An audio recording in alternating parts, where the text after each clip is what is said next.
Բարև ձեզ, Ստեփան Գրիգորյան YouTube-յան ալիքի մասնակիցներ։ Ողջունում եմ ձեզ բոլորիդ, այսօր հունվարի 21-ն է, մենք շարունակում ենք մեր աշխատանքը։ Այսօր մենք ունենք լրջագույն հարցեր քննարկելու։ Առաջինը երկու խոշոր հաջողություններ եղան Հայաստանի հետ կապված։ Իրոք միջազգային մակարդակի հաջողություններ, որոնց մասին այսօր ուզում եմ ձեզ հետ խոսել։ Անպայման այսօր կխոսենք այն հայտարարությունների մասին, որոնք արեց Իլհամ Ալիևը իր ելույթում Դավոսում։ Դավոսում հերթական անգամ անցնում է այդ մեծ համաշխարհային ֆորում, որտեղ որ նիստերից մեկում Իլհամ Ալիևը նախագահ Ադրբեջանի ելույթ ունեցավ ու շատ կարևոր մեսիջներ ուղարկեց, պարտավոր ենք այդ մեսիջները ուսումնասիրել։ Ելույթներ Ռուսաստանի կողմից։ Ուրեմն ամենաառաջին պրոպագանդիստը Ռուսաստանի Սալավյովը ունեցավ ելույթ, ավելի ուշ ելույթ ունեցավ ամենագլխավոր Ռուսաստանի գաղափարախոսը հակահայ գաղափարախոս պարոն Դուգինը, երեք ելույթ ունեցավ Սերգեյ Լավրովը, արտգործնախարարը, այդ շղթան ելույթների ինչ գլխավոր մեսիջներ էին պարունակում մեր ուղղությամբ ուղղված, դրանց մասին պետք է խոսենք։ Օրինակ, երբ որ Սերգեյ Լավրովը ասեց, որ Մոլդովայի սցենարը կարող է իրականացվել Հայաստանում, ինչ նկատի ուներ։ Դրա մասին, այս հարցերի մասին անպայման պետք է ձեզ հետ քննարկենք, ուսումնասիրենք խորը։ Ուրեմն ունենք այսօր Ստեփան Գրիգորյան YouTube-յան ալիքում լրջագույն հարցեր քննարկելու։ Ես խնդրում եմ ձեզ բաժանորդագրվել, կիսվել, լայքել, դուք գիտեք ինչքան կարևոր են այս YouTube-յան մեխանիզմը զարգացնելու, ավելի շատ մեր նյութերը տարածելու, ավելի ակտիվ ինչքան կարևոր դեր են խաղում այդ մեխանիզմները ու անչափ կարևոր է մեր աշխատանքը, քանի որ դուք տեսնում եք, մենք զգում ենք գլխավոր զարգացումների ուղղությունները եւ աշխարհում, եւ տարածաշրջանում, ու այդ ինֆորմացիան պետք է հասնի հայությանը, եւ սփյուռք հայությանը, եւ Հայաստանի Հանրապետության քաղաքացիներին բոլորին առանց բացառության։ Ուրեմն սկսում ենք աշխատանքը, ես պետք է ասեմ, որ Մոլդովան սկսեց պրոցեդուրաներ իրավական դուրս գալու ԱՊԷ երկրների կառույցներից։ Այո, Մոլդովան վաղուց չի մասնակցում ԱՊԷ երկրների կառույցների աշխատանքներին։ Վրաստանը դուրս եկավ ԱՊԷ երկրներից 2009 թվին, Ուկրաինան ավելի ուշ, բայց դուրս եկավ նաև ԱՊԷ երկրներից։ Հիմա Մոլդովան դե յուրե դուրս է գալիս։ Դե ֆակտո դուրս եկած էր, չէր մասնակցում վերջի մի քանի տարի աշխատանքներին, բայց դուրս է գալիս։ Ուրեմն կառավարությունը Մոլդովայի որոշում ընդունեց երկու գլխավոր փաստաթղթերից դուրս գալ, դա կանոնադրությունն է ԱՊԷ երկրների կառույցի եւ այն հիմնադիր փաստաթուղթը, որի համաձայն ստեղծվեցին ԱՊԷ երկրները։ Այդ երկու փաստաթղթերից իրանք դուրս են գալիս, պետք է պարլամենտ մտնեն, պարզ է Մայա Սանդուն ունի մեծամասնություն պարլամենտում, ու ես կասկած չունեմ, որ Մոլդովան մոտ ուղղակի ամիսները դե յուրե ոչ միայն դե ֆակտո, նաև դե յուրե դուրս կգա ԱՊԷ երկրների կառույցներից։ Հիմա ինչու դա անհրաժեշտ է։ Քանի որ դուք ասեք, դե տենց էլ չի աշխատում, ինչու՞մ է խնդրումը։ Հիմա Մոլդովան գտնվում է որոնման մեջ։ Մի կողմից Մոլդովան վաղուց հայտարարեց, որ գլխավոր նպատակը Եվրոմիության անդամ դառնալը, վերջի ժամանակներս Մայա Սանդուն եւ իր թիմը հայտարարեցին, որ ձգտում են ինտեգրվել Ռումինիայի հետ, միավորվել Ռումինիայի հետ, իրենք անընդհատ գտնվում են որոնման մեջ, ապահովելու համար Մոլդովայի զարգացումը, Մոլդովայի անվտանգությունը։ Ու պարզ է, եթե դու դե յուրե գտնվում ես ինչ որ այլ կառույցներում, չես կարող այլ կառույցների հետ միավորվես։ ԱՊԷ երկրների անդամ լինելով դու ռեալ չես կարող Եվրոմիության անդամ դառնալ։ Ֆորմալ մասը պետք է բավարարես։ Ու դա շատ առնչվում է Հայաստանի հետ։ մեզ հաճախ ասում են եւ Լավրովի ելույթին, երբ որ ես հիմա մի քիչ ավելի ուշ անդրադառնամ, նորից ինքը մեզ հիշեցրեց, որ դուք չեք կարող լինել եւ ԵԱՏՄ-ի անդամ եւ Եվրամիության անդամ։ Ուրեմն դու պետք է որոշում կատարես։ Բայց այս օրինակը ես բերում եմ այլ կոնտեքստով։ ԱՊ երկրների կառույցի կոնտեքստով եւ հապկի կառույցի կոնտեքստով։ Հայաստանը դեռ եւ ԱՊ երկրների կառույցի անդամ է եւ հապկի անդամ է։ Նվազագույնը հապկի անդամից պետք է դուրս գալ։ Ֆորմալ մենք գտնվում ենք հապկում, դե ֆակտո չենք աշխատում։ Սարեցրել ենք մեր մասնակցությունը, բայց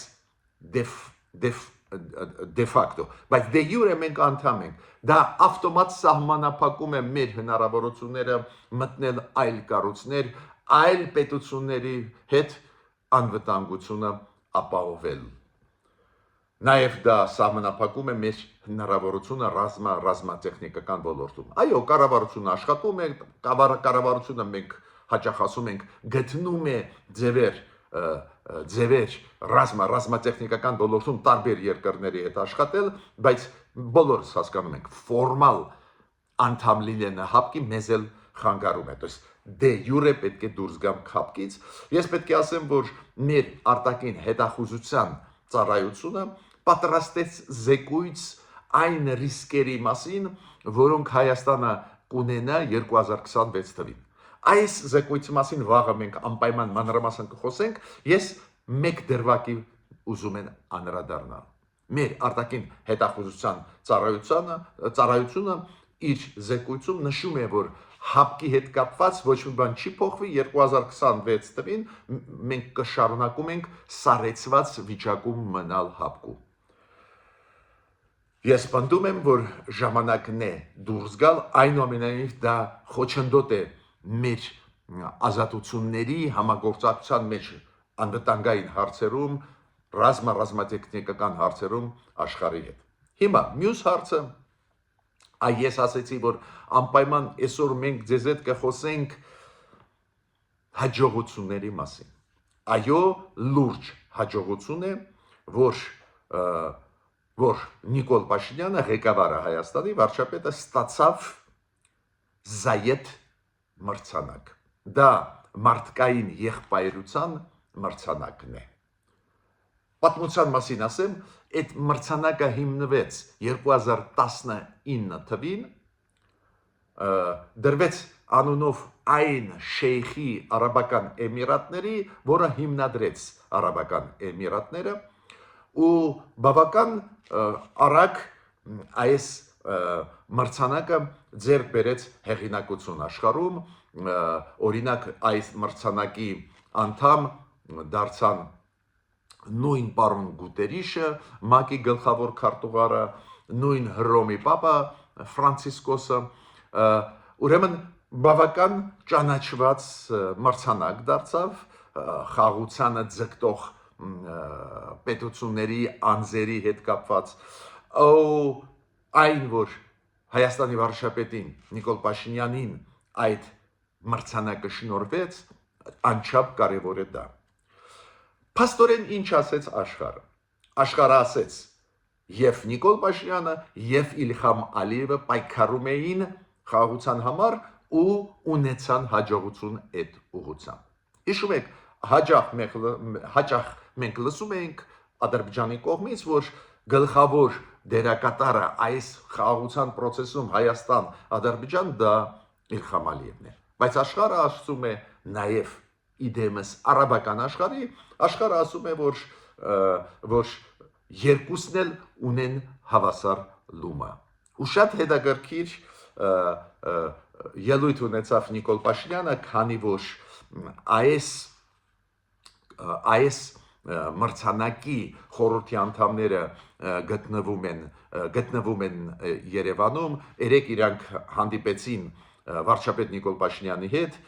դրա մեջ էին այդ խորհրդի անդամները, ովքեր որոշում ընդունում են ամեն տարի ով է ստանում այս մարդկային եղբայրության մրցանակը, Զայեթ, խորհրդի անդամները, դրանց մեջ կա օրինակ Շարլ Միշելը, Եվրոմիության նախկին նախագահն, իրանք հանդիպեցին Նիկոլ Փաշինյանի հետ ու հրավիրեցին Նիկոլ Փաշինյանին Աբու Դաբին, որ արարողություն այդ պաշտոնական կատարվի ու այս մրցանակը իրան շնորհվի։ Ինչ հետաքրքիր բան ասեց Նիկոլ Փաշինյանը, շատ հետաքրքիր էր։ Նիկոլ Փաշինյանը իր ելույթում նշեց, որ հայ ժողովուրդը դրա մեջ լումա ունի, պարզ է Հայաստանի կառավարությունը, բայց հատուկ նշեց դերը, պարզ է Ադրբեջանի դերը, Ադրբեջանի ղեկավարի դերը, հատուկ նշեց Միացյալ Նահանգների եւ Եվրոմիության դերերը այս խաղաղության process-ում, որը գնում է։ Մյուս խոշոր հաջողություն հայ ժողովրդի ու մեր պետականության հետ կապված այն փաստն է, որ Դոնալդ Տրամպը պաշտոնական առաջարկություն արեց Նիկոլ Փաշինյանին դառնալ հիմնադիր անդամ այն խաղաղության խորհրդի, որը ինքը ստեղծում է Գազայի կապակցությամբ, բայց ուզում եմ զգուշացնել, այդ խաղաղության խորհուրդը կլինի կազմակերպություն մեծ ինստիտուտ, այդպես է նախատեսում Դոնալդ Տրամպը, որը իր մեջ կներգրավի բոլոր այդ կոնֆլիկտային գոտիների լուծման այս զարգացումները։ Հիմա կոնկրետ Գազայի հետ է կապված գործողությունները, Ուկրաինայի որոշումից հետո նաև ստեղ այդ խորհուրդը կզբաղվի, եթե զինադադար լինի, այս զինադադարից հետո զարգացումներով։ Ուրեմն այս խաղաղության խորհուրդը Դոնալդ Տրամպի լրջագույն միջազգային ինստիտուտ է ստեղծվում ու Նիկոլ Փաշինյանը ստացավ հրավեր մասնակցել այդ աշխատանքների մեջ, հիմնադիր անդամ դառնալ, ինչքան ես գիտեմ, Իլհամ Ալիևին նաև արեցին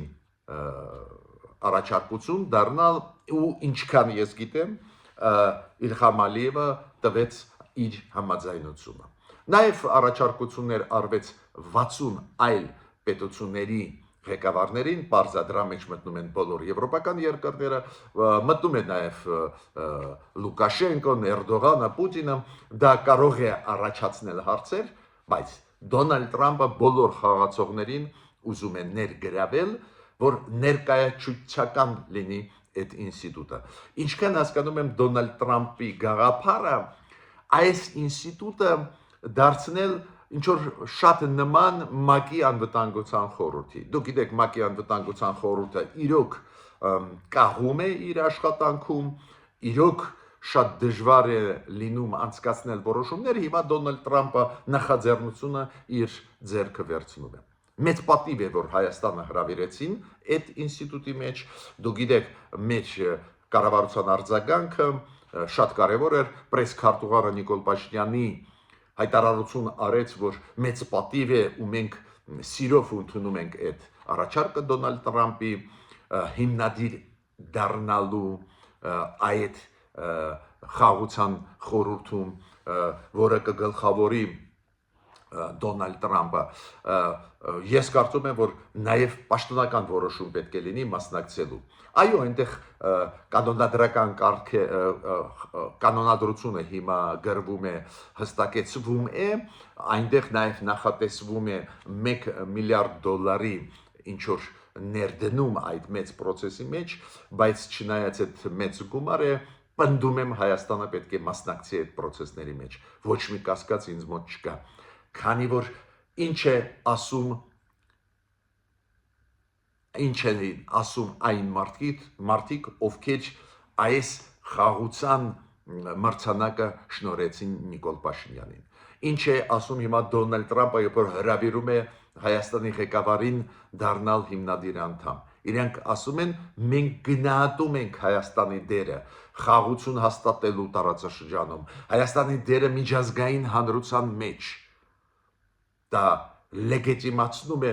մեր քայլերը աշխարհով մեկ։ Նախկինները, հանցավոր նախկինները մտցրեցին Հայաստանը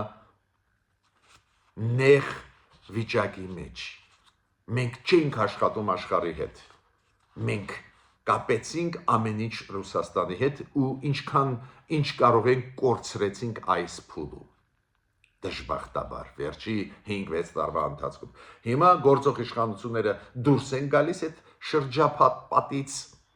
դիվանագիտական, քաղաքական, ոչ միայն տրանսպորտային շրջափակումից դուրս են գալիս նաև քաղաքական դիվանագիտական շրջափակումից, որի մեջ մեզ մտցրեցին նախկիները ու հաջողությունները իրար հետևից գալիս են։ Հիմա ես ուզում եմ անդրադառնալ կարևորագույն հարցին։ Ինչ է ուզում մեզանից Ռուսաստանը։ Ինչ են ուզում այդ մարդիկ մեզանից։ Մենք մեզ համար զարգանում ենք, աշխատում ենք։ Ռուսաստանը հրաժարվեց մեզ աջակցել 2020 թվին, հրաժարվեց մեզ աջակցել 2023 թվին, հիշում եք ինչ կատարվեց Ղարաբաղում։ Ինչ են ուզում մեզանից։ Ուրեմն Սալավիովի ելույթը դուք հիշում եք, կարճ հիշեցնեմ։ Սալավիովը ասաց, որ Հայաստանը անչափ կարևոր է Ռուսաստանի համար, չպետք է թույլ տանք կորուստը Հայաստանի։ Ես ոնց հիմա հասկացանք, որ Հայաստանը կարևոր է։ Այդ երբ որ 2020 թվին պետք է մեզ պարտավորեինք, մեզ աջակցել չաջակցեցիք։ Չհիշեցիք, որ մենք կարևոր ենք։ Այդ ոնց է Սալավիով։ Դու հիմա հիշեցիր ու համարում ես Հայաստանը կարևոր։ Նաև Սալավիովը ասաց, որ ազդեցության գոտի են Հայաստանը, կենտրոնական ասիական երկրները, ուրեմն որ չկորցնենք նրանց, պետք է SVO-ն օգտագործենք։ Այդ սպեցիալնա военная օպերացիա, ինչ արեցինք Ուկրաինայում։ Ինչ կապ ունի մեզ հետ այդ ձեր պատերազմը Ուկրաինայի հետ։ Մենք չենք հրաժարվել համագործակցությունից Ռուսաստանի հետ։ Այդ դուք հրաժարվեցիք մեզ աջակցել։ Դուք հրաժարվում եք մինչև հիմա մեզ հետ աշխատել օրինակ ռազմատեխնիկական ոլորտում։ Շատ լավ, մենք այլ ընտրանքներ գտանք, բայց ես ուզում եմ ասել, դուք հրաժարվեցիք, դուք էլ ուզում եք մեզ պատժել, այս չհասկացա, այդ ինչ տրամաբանություն է։ Նույնացիպ ասեց բաներ Դուգինը։ Ինչով է վտանգավոր Դուգինը։ Շատերը մինչև այսօր Հայաստանում չեն հասկանում, այս ինչ եղավ, որ մոտավորապես 2010 թվին, 12 թվին, մոտավորապես այս թվականներին 2010, 2011, 2, 3 այս թվականներին ինչ եղավ, որ այդքան կտրուկ Ռուսաստանը փոխվեց, ջրերես եկավ ինչ որ Լավրովի պլանը, որը ռեալ իրականացվեց, որի համաձայն ամեն ինչ մենք տվեցինք, ոչ մի բան չստացանք, այդ ինչ եղավ այն ժամանակ։ Այդ դա կապված է Դուգինի հետ։ Դուգինը գաղափարախոս է, ու ինքը կարողացավ փաթաթել Պուտինի թիմի վզին մի կոնցեպտ։ Ինքը ասում էր, նայեք, Հայաստանը ամբողջությամբ Ռուսաստանի ձեռքում է։ Ու նախկին իշխանությունները Դուգինի կոնցեպտով էին շարժվում։ Ամեն ինչ կա, չկա, տալիս էին Ռուսաստանին։ Ուրեմն ուր կփախչի Հայաստանը։ Պուտինը ասաց, ոչ միտեղ չի փախչի։ Ուրեմն Հայաստանը հիմա դեռ չի խաղում, բայց մեզ համար Ռուսաստանի Եվրասիական անվտանգային գոտու ստեղծելու համար ու համագործակցությունը ստեղծելու համար շատ կարևոր է Ադրբեջանը իր նավթով, գազով, իր մարդկային ռեսուրսով։ Ուրեմն արի Ղարաբաղի հարցը լուծենք ի օգուտ Ադրբեջանի ու Ադրբեջանը կգա այս կողմ։ Ալիևը ճկուն գտնվեց, չասեց ոչ ու սկսվեց օտարումը Ղարաբաղի հայ ժողովրդից։ Ու գաղափարախոսը, որը ներդրեց այդ գաղափարը, հենց Դուգինն էր։ Հիմա դուք կարող եք ասել, բայց ժամանակը ցույց տվեց, որ Ալիևը խաբեց անցած տարի, նախանցած տարի Ալիևը սկսեց հետապնդել եվրասիական գաղափարախոսության կողմնակիցներին Ադրբեջանում, ադրբեջանցիներին։ Փակեց բոլոր իրանց օֆիսները, ինքը մերժեց Ռուսաստանին, խաբեց, երբ որ տիրեց Ղարաբաղով, հետո հրաժարվեց կատարել իր պարտականությունը Ռուսաստանի առջև։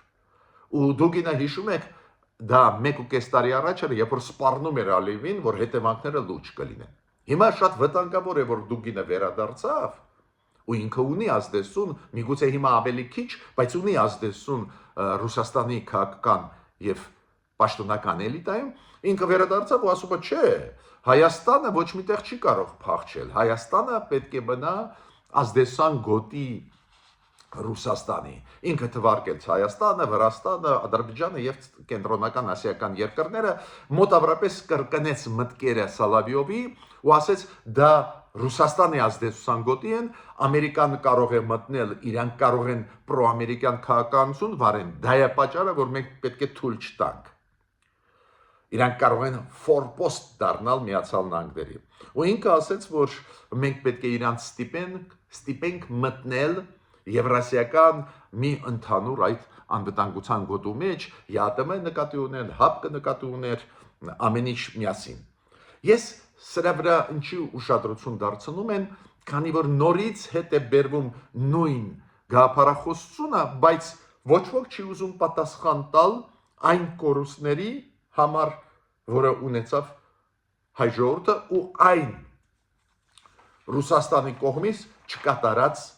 պարտավորությունների մասին։ Չեն ուզում խոսել, ձև են թափում, որ այս ձևի բան չկար։ Հիմա Լավրովը լրացնում է այդ ասածը Սալավիովի, Դուգինի, բավական գրեիք ասածը լրացնում է դիվանագիտական ձևակերպումներով։ Ինքը ասում է Լավրովը, կա գլխավոր միտքը, որը ինքը ասեց երեք, երբ որ ինքը խոսեց երեք, գլխավոր միտքը, որը ինքը ասեց, նա էր, որ ինքը ասում է Մոլդովայի սցենարը կարող է լինի Հայաստանում։ Մենք գիտենք Մոլդովայի սցենարը ոնց, որ Ռուսաստանը փորձեց կաշառել մոլդովացիներին, բայց Մոլդովայի իշխանությունները կարողացան մեծ այդ process-ը կաշառքի բաժանման Մոլդովայի քաղաքացիների մեջ կարողացավ կանխել։ Մենք այդպես գիտենք Մոլդովայի սցենարը։ Մոլդովան կարողացան պաշտպանել իր ինֆորմացիոն դաշտը, իր քաղաքական դաշտը հարձակումներից Ռուսաստանի կողմից հիբրիդային պատերազմից։ Բայց ինչ նկատի ուներ Լավրովը երեք եւ որ ասեց Մոլդովայի սցենարը։ Ինքը նկատի ունի այն, որ Ռուսաստանը ասում է, այս սցենարը, որը իրականացվեց Մոլդովայում, դա ֆալսիֆիկացիա է ընտրությունների։ Մոլդովայի իշխանությունները ֆալսիֆիկացրեցին ընտրությունները, որ իրանք ասում են, որ կրեցին պրոռուսական ուժերը Մոլդովային, ուղղակի իրանք ֆալսիֆիկացրեցին։ Ու ստեղ ծավալվեց, Լավրովը ասեց, որ գործող իշխանությունները Հայաստանի այո կարող են գնալ ֆալսիֆիկացիայի։ Նորից Լավրովը կրկնեց նույն ճշմարտությունը, որ Եվրոմիությունը եւ ԵԱՏՄ-ն միասին չեն կարող լինել, կոմիտասս Հայաստանը չի կարող լինել եւ Եվրոմիության անդամ եւ ԵԱՏՄ-ի անդամ, դասական բաներ նորից կրկնեց, ինչու են կրկնում չեմ հասկանում։ Հայաստանը դեռ նույնիսկ չի դիմե անդամակցությանը։ Այո, մեր տեղը Եվրոմիությունն է, բայց ֆորմալ կառավարությունը նույնիսկ չի դիմե, ինչի մասին է խոսքը։ Տեսակ, դա էլ է պայքար, ձևա կրկնել նույն միտքը, միջդեռ մեր կառավարությունը սպառիչ պատասխան տվեց։ Նորից ստեր, որ իբր 14 միլիարդի հասավ առևտուրը Հայաստանի, Ռուսաստանի հետ։ Դուք գիտեք, այդ նախանցած տարվա թվեր են կապված այդ սանկցիաների Ռուսաստանի դեմ, ավտոմատ առևտուրը Եվրոպայի հետ Ռուսաստանի գնաց Հայաստանի միջոցով, դա ուռճացված թվեր են, անցած տարվա թվերը գիտեք մոտավորապես 6 միլիարդ են, ինչը համապատասխանում է մեր առևտրի բալանսին, բայց նորից ստեր։ Լավրովը նաև խոսեց սահմանապահների մասին, ինքը ասեց, այ դուք ուզում եք, Հայաստանը ուզում է ազատ վիզա ստանել, ազատ վիզա ուզում է ստանել, որ ազատ վիզայի մասին է խոսքը, երբ որ մեր սահմանապահները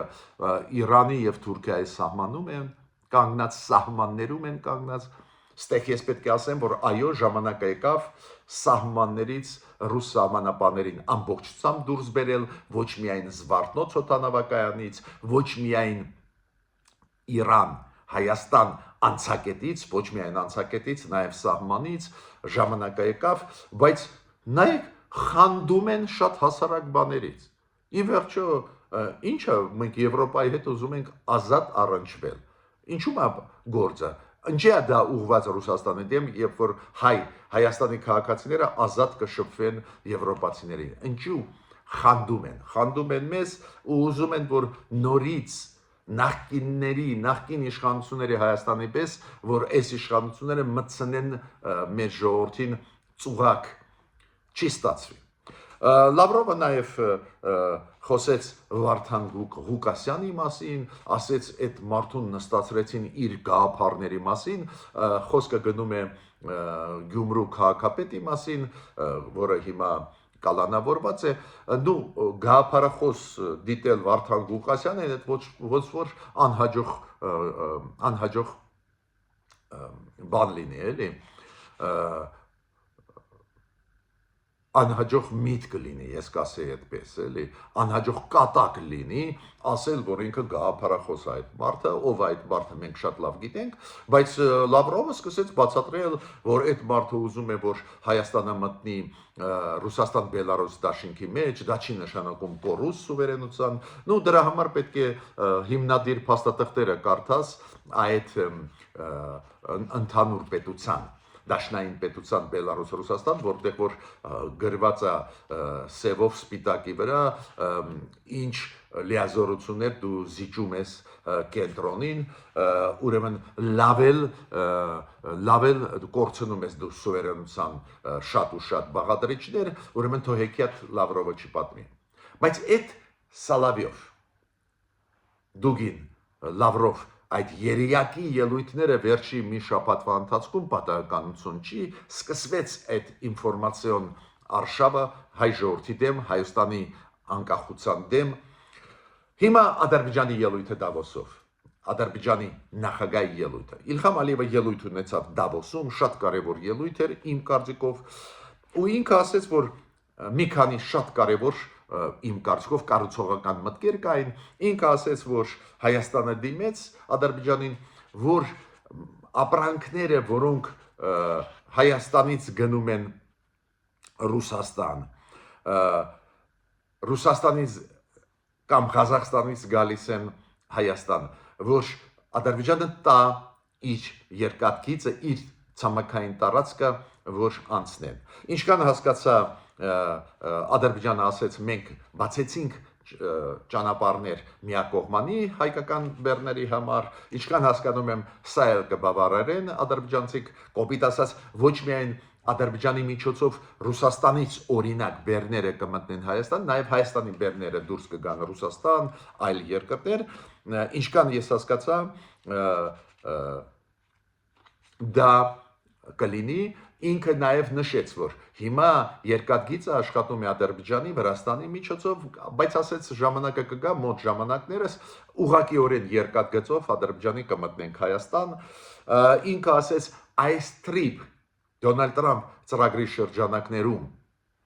նաև նոր ճանապարհներ են բացվում, դե ինքը ինչ նկատի ունի։ Վրաստանով էլի կան ճանապարհներ, այսօր էլ կան, բայց հիմա Հայաստանով կգնան բավական կառուցողական մտքերով կիսվեց, նաև շատ կարևոր միտք ասեց Իլհամ Ալիևը, որ նայեք գնում է հայ-թուրքական process եւ ադրբեջանա-հայկական process։ Այդ երկու process-ները զուգահեռ զարգանում են ու ինքը հայտնեց համոզմունք, որ երկու այդ process-ները կավարտվեն նրանով, որ եւ հայ-թուրքական դիվանագիտական հարաբերությունները կհաստատվեն եւ հայ-ադրբեջանական։ Անչափ կարևոր մտքեր են, դրական է դա, ու բայց տեսակ ինքը ինչ ասում։ Այս process-ները հայ-թուրքական, հայ-ադրբեջանական զուգահեռ են գնում։ Դա բխում է Ադրբեջանի շահերից։ Ադրբեջանը չի ուզում, որ հայ-թուրքական հարաբերությունները բարելավեն, կարգավորվեն ավելի շուտ, քանի որ Ադրբեջանը ունի մտավախություն, եթե շուտ կարգավորվեն, մեր դիրքերը կուժեղանան, մենք ավելի ուժեղ դիրքերից իրանց հետ կխոսենք, բայց ցանկացած դեպքում դրական է, որ ինքը ասում է երկու process-ներն էլ կավարտվեն լավ, կոպիտ ասած, հայ-թուրքական դիվանագիտական հարաբերությունները կհաստատվեն եւ հայ-ադրբեջանական։ Մյուսը պարզ է, Իլհամ Ալիևը ստեղ չէր կարող չասել ոնց մենք հասանք խաղաղության, չէր կարող չբացատրություն չտալ, որ ինչու լուծվեց հարցերը ուժով, ինքը բացատրում էր, որ չէին իրականացվում ՄԱԿ-ի 4 բանաձևերը, Մինսկի խումբը չէր աշխատում, մենակ խոսում էին, դա է պատճառը, որ Ադրբեջանը իր վրա ստանձնեց պարտավորություն լուծել այդ հարցերը, Ղարաբաղի հարցը, Ինչ հետ է կապված, որ այնուամենայնիվ բավական կառուցողական ելույթում կային այդպես մտքեր, որ Ալիևը լուծեց հարցը Ղարաբաղի իր ձևով եւ այլ։ Ինչու այդ մտքերը կային, կոշտ չէր արտահայտվում, բայց իր անհամաձայնությունը ՄԱԿ-ի անվտանգության խորհրդի որոշումների հետ, իր անհամաձայնությունը ԵԱՀԿ-ի Մինսկի խմբի հետ, ի վերջո հիմա չկա ԵԱՀԿ-ի Մինսկի խումբը, վերջ, չկա։ Էլ ինչու՞մ է խնդրեմը։ Բայց ինքը փորձում է բացատրել աշխարհին, որ ինքը գնաց ուժային ճանապարհով լուծել այդ հարցը ստիպողաբար փորձում է բացատրություն տալ իմ կարծիքը գլխավորը նա է որ ելույթը ագրեսիվ չէ Տրամփ ծրագրի եզրույթը օգտագործեց Տրամփի ուղու ծրագրի եզրույթը օգտագործեց մեսիջները որ համագործակցությունը գնում է ու կուժեղանա նաև առևտրի ոլորտում Հայաստան-Ադրբեջան այս մեսիջները կային ուրեմն ստեղել մենք տեսնում ենք որ զարգացումը գնում է միշտ էլ կարելի է նյուանսներ գտնել կապնել ելույթներին ցանկացած ղեկավարի միշտ կարելի է ես հակված եմ տեսնել այն գլխավոր դրականը որը գնում է բայց մեզ համար գլխավոր վտանգը այս տարվա ընթացքում միջև ազգային ժողովի ընտրությունները միջև հունիսի 7-ը գլխավոր վտանգը ինչքան ես հասկանում եմ կգա Ռուսաստանից Ռուսաստանը կօգտագործի տարբեր հիբրիդային մեթոդներ պայքարելու Հայաստանի դեմ որ Հայաստանում իշխանությունը չուժեղանա Ռուսաստանը կգնա լեգիտիմությունը թույլատնելու ու Լավրովը իր ելույթում շատ կարևոր միտք ասեց որ իշխանությունները Հայաստանի այո կարող են գնալ ֆալսիֆիկացիայի այս ընտրությունների ֆալսիֆիկացիայի կոպիտ ասած կեղծելու արդյունքները ընտրությունների որտեղից ինքը դա վերցրեց զարմանալի է գործող իշխանություններին կարող ենք շատ ու շատ պահանջներ դնել նույնիսկ հարցականներ իրենց քայլերի մեջ տեսնել բայց գործող իշխանությունները անթերի են ազատ արդար ընտրությունները անցկացնելիս ամբողջ 7 տարի է եւ տեղական ինքնակառավարման ընտրությունները եւ ազգային ժողովի ընտրությունները անթերի անցկացրեցին նույնիսկ այս պրոռուսական ընդդիմությունը բողոք չէ ներկայացրել ուրեմն Ռուսաստանը ուզում է լեգիտիմությունը գործող իշխանությունների թույլատրել որ մանիպուլյացնի իրավիճակը Հայաստանի ներսում ես ավարտեցի իմ ելույթը միջ նոր հանդիպումներ